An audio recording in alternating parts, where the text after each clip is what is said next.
Hey, what's up, everybody, and welcome to the video edition of episode number 19, which is my compilation for my interviews that I did at Super Bowl 53. I got an amazing opportunity to be a part of the media room and the blue carpet event at State Farm Arena, which is the Atlanta Hawks place where they play, and it's right next door to the Dome, right where the Falcons play and where the Super Bowl was. And so I was able to go to the blue carpet event on the Friday night and the Saturday night prior to some concerts that were going on that evening. The concerts on Friday were Post Malone and Aerosmith, and on Saturday it was Cardi B and Bruno Mars. So super great concerts, and there were some awesome celebrities and athletes and all that good stuff that went to those concerts. And so some of them stopped by to this blue carpet event, and I was afforded the opportunity by my good friend Jacqueline. Thank you so much, Jacqueline, for providing me this opportunity to go down there and get some content for my podcast. So you guys have some amazing people that you're getting ready to see. Some short interviews lasting anywhere from 30, 45 seconds all the way to about 5 minutes or so with some of these people. And I want to give you a rundown of who they're going to be and who you're going to see and what they have done or what they currently do. So the first one is going to be a couple, and it's Edwin Arroyave and Teddi Mellencamp. This couple stars on the Real Housewives of Beverly Hills.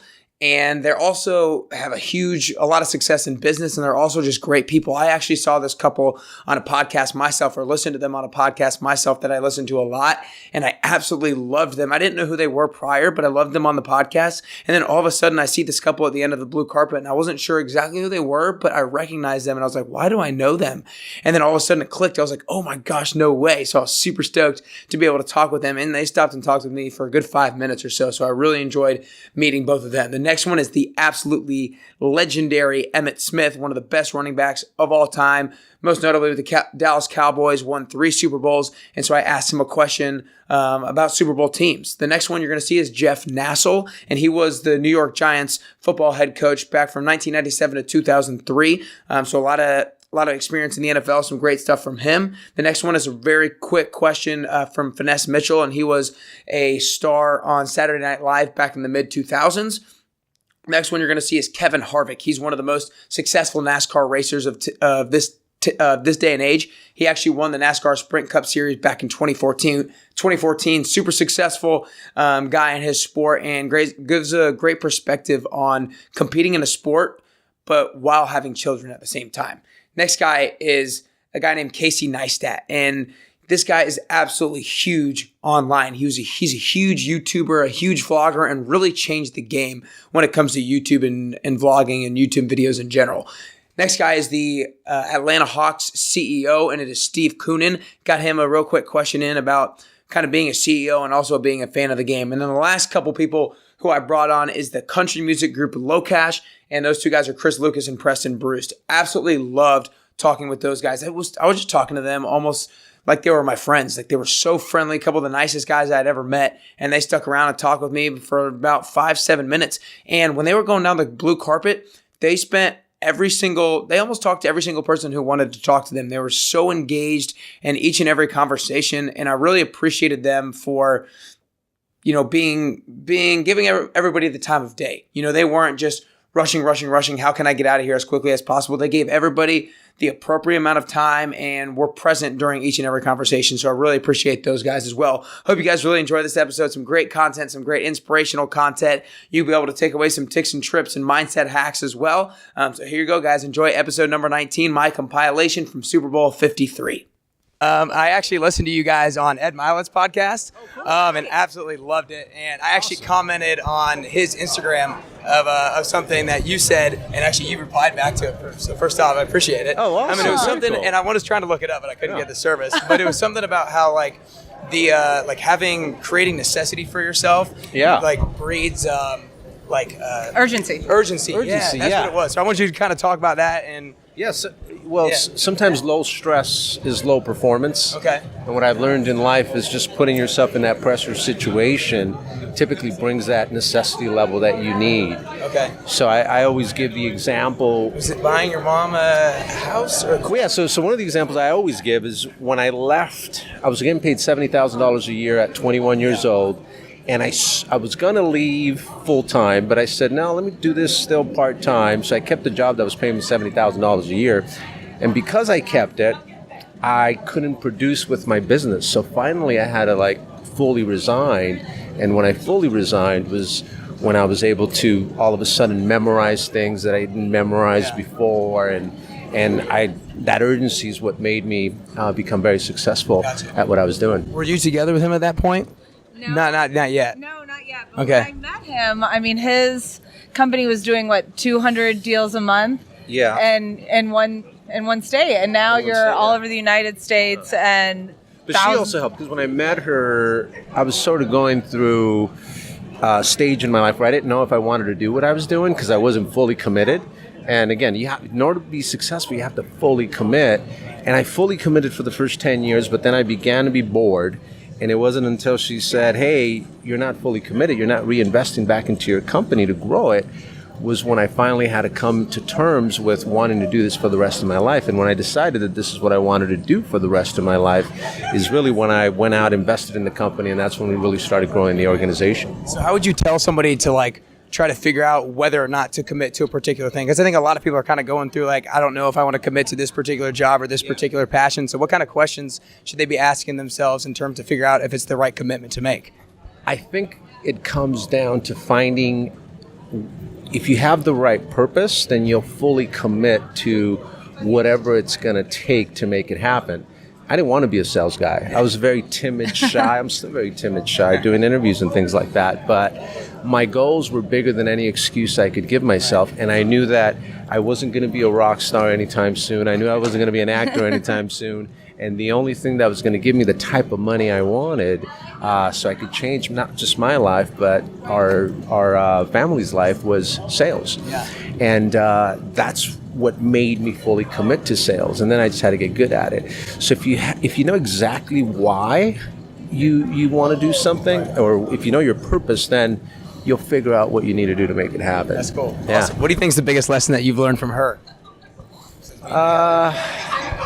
Just being vulnerable and she hates when I say this, but she's very organized. And she's helped me get organized. Okay. World's So, most organized person. Yeah, she is. Also world's most annoying because of sales it. guys aren't really organized. So what about vice versa? What have you learned from her? The biggest thing for me is to not take everything so seriously. He's we're constantly laughing with each other and joking, and it takes kind of that edge off of that behavior where I want everything to be just this way. And if it doesn't, he's like, babe, life's still good. Like today, we're getting to the airport, and the flight doesn't leave till 9. And I'm she's rushing through the... I'm like, dude, it's 8:30. It says on the ticket we got it not till 8:50, and she's still putting all this stress. I'm like, relax, just chill. We could be I the don't like last ones being to get late. there. I understand that. We were actually talking about that on the way here. Yeah. That's funny. So I got to ask, what was it like going to Ed's place in that mansion that he's got? Oh, in Idaho, that was amazing. Yeah, Idaho. Right? Yeah, one of our favorite trips we've ever taken. We've been a bunch of places with our family, but by far, this was so fun and effortless. You know when you go to a place and it just has everything, and you're like, I never actually need to leave this place. Yeah. That was their home. Cool. Is there any lesson that you maybe learned from him that was your biggest takeaway from Ed? I don't know how long y'all had a conversation before. Well, he's actually coming to the Super Bowl. Oh, is he really? Yeah, we're going to meet him here on Sunday. I bet he is. Literally, we got 4 tickets. Oh, that's awesome. So we're going to be so sitting we'll there. be So sitting he with flies cool. in on Sunday, and then we fly back in his big G5. So that'll be fun. Cool. That's really cool. Well, I appreciate you guys. Of Yeah, no course. worries. Thank you. Yeah. Thank you. Nice to meet All you. right. Nice to meet you. Yeah, you've been. What does it take for an NFL team to win a Super Bowl? If you have to pick out one quality for a team to have, probably, I would just say execution. execution. Without a doubt, you have to execute. Yeah. You cannot turn the football over, and you have to execute against your game plan. If you don't do those things, even if you are executing, you turn the ball over, you can also get beat by just turning the ball over. But if you don't turn the ball over and you execute against your game plan, you just increase your probability of winning. So how do you think the teams were able to execute that you won Super Bowls with? Was it the practice that y'all put in, or was it communication, or what It's provides a execution? combination of all those things. Yeah. There's a requirement of focus and discipline and trust in the system. Okay. Yeah. Gotcha. And Yeah. Okay, so you and your prime versus Ezekiel Elliott, who's a better running back? I'm not going to go there. I'm not I going to go there. understand that. All I right, understand. all right. Appreciate it, man. Appreciate it. So you're the Giants coach from 97 to 2003. I'm interested, is there anything at 2003, or what at 2003 did you wish that you knew back in 1997? You know, it's a hard question. It's a great question. It's just a hard question, Yeah. you know. There's just a lot of little things. I couldn't name one big thing. I had great players that responded to me, and I made the guarantee one time, and the players came through. And, you know, and New York's a great city, but you better win, Right. okay? You know. So you said that you were able to get players to respond to you. What do you think is the way to motivate the players in the best way to be able to respond to a coach in the most effective way possible? Well, if they know they can trust you, trust me. Now, the year I made the guarantee, okay, I had to shake it up a little bit. And a guy the year before who was a rookie was our special teams player of the year. Okay. Come back the next year, and we're not playing, and he's not playing worth a damn. And so I cut him. And then I said, I'm going to cut 2 of you every week until I clear that area. And so they went out, a couple of guys went out, and they went to Strahan said, what did he say to you? What did he say? He said he's going to cut 2 of us every week. He didn't care. And Strahan says, don't mess with the man. He's on a mission. Oh my gosh, that's really cool. So one last question. Sean Mcveigh, he actually went to a local high school here called Marist, and that's where I went to high school. So everybody who here is super excited about him. I don't know if you know anything in particular too much about him, but what do you think makes him a super special coach at such a young age? Well, I mean, I get a little information because my son is a special teams coordinator. Okay. Has been there for a long time. Okay. So I get a little feedback from him. Yeah. You know, he teaches guys, and he's always he's never down. You know, and there's a lot of coaches that get, you know, if a guy doesn't do anything right, they get all pissed off and scream at him and cussing it. No, he's level. Like Wade Phillips is, and my son on special teams. Those are 3 leaders of the team, and they're all the same personality.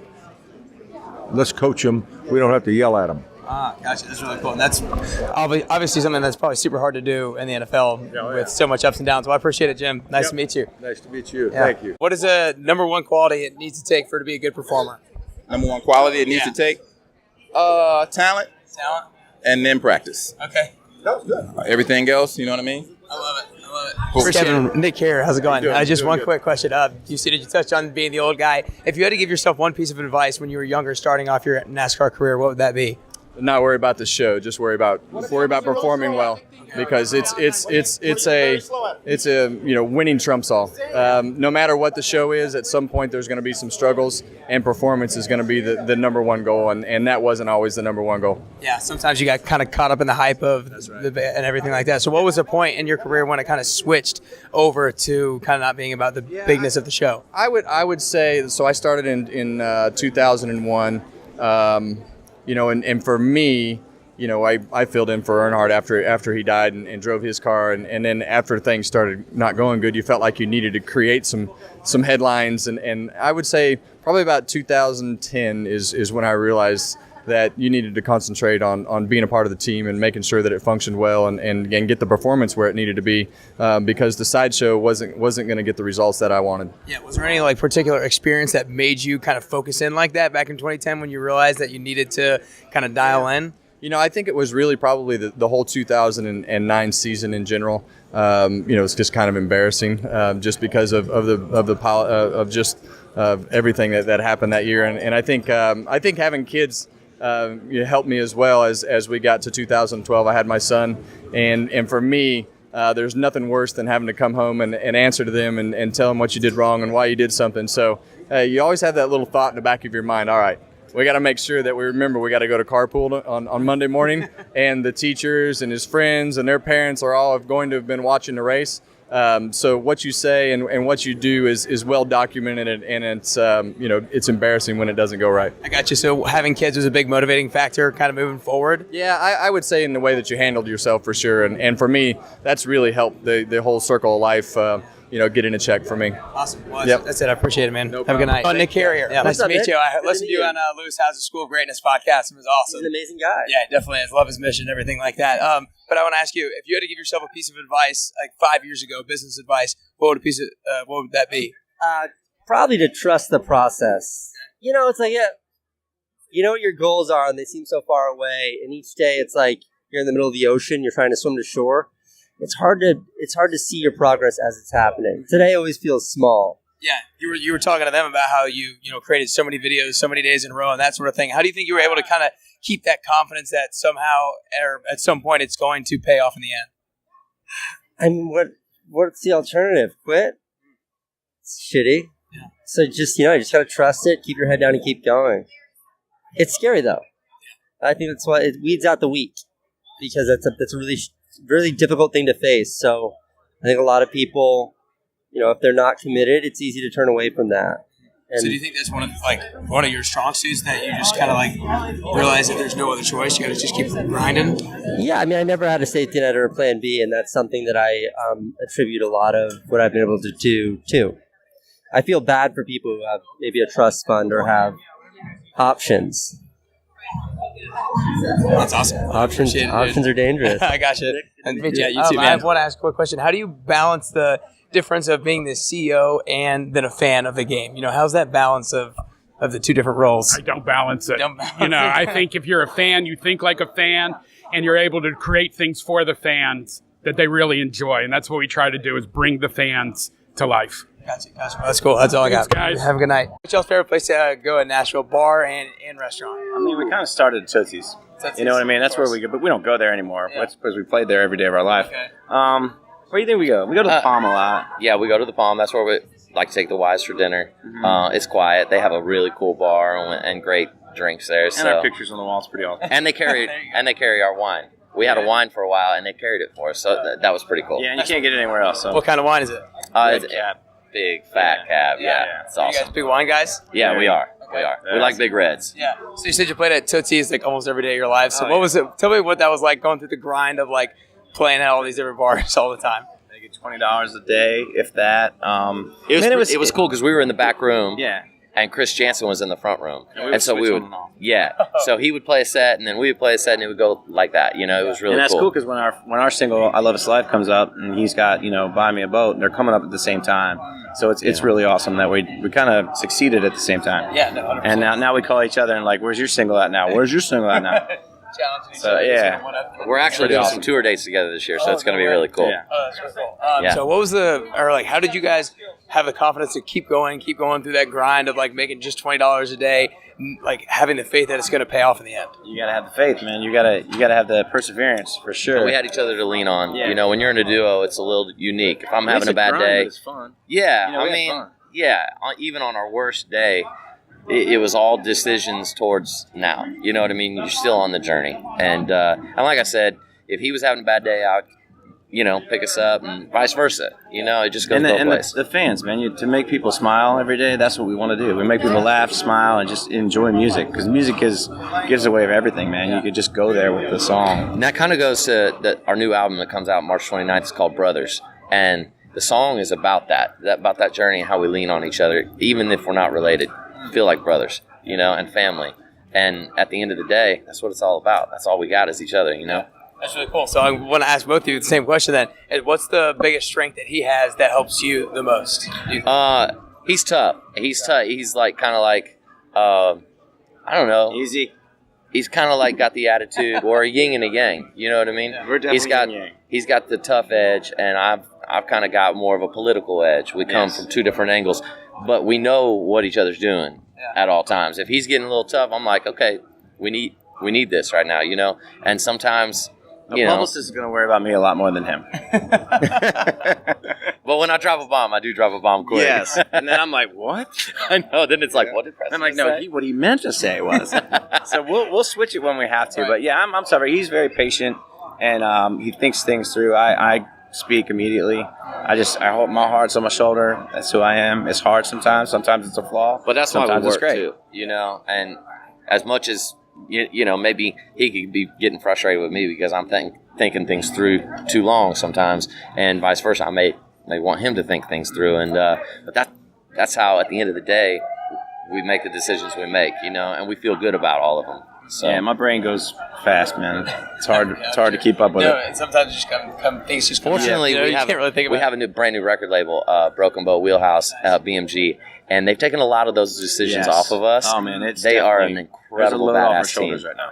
I mean, it's a major label. We've never been on a major label. We did everything on an independent, and now to have a major behind us, it's insane. We're able to be a little bit more creative now. Mm-hmm. Yeah, that's it's cool. Great. What do you think it is, that allowed you to take that next step to, not be able to play $20 or get $20 a day playing at these places? What allows somebody to get to that next level?